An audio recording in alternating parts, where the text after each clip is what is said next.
Panji Gumilang, pimpinan Pondok Pesantren Al Zaitun di Indramayu, Jawa Barat, dilaporkan Barreskrim Polri oleh sejumlah pihak. Pelapor pertama, yakni tanggal 23 Juni 2023. Panji Gumilang dilaporkan oleh Forum Advokat Pembela Pancasila. Dan pelapor kedua, saudara, pada 27 Juni 2023.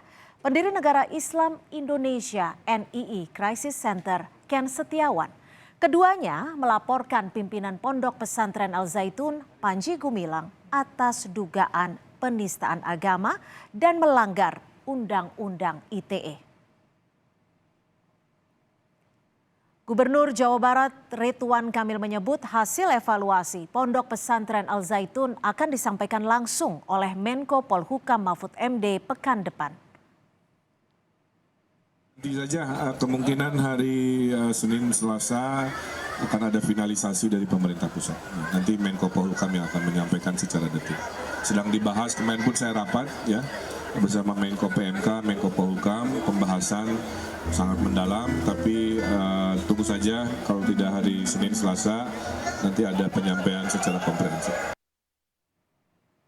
Sebelumnya, Menko PMK Muhadjir Effendi akan berkoordinasi dengan Kementerian Agama membahas masa depan santri dari Ponpes Al Zaitun.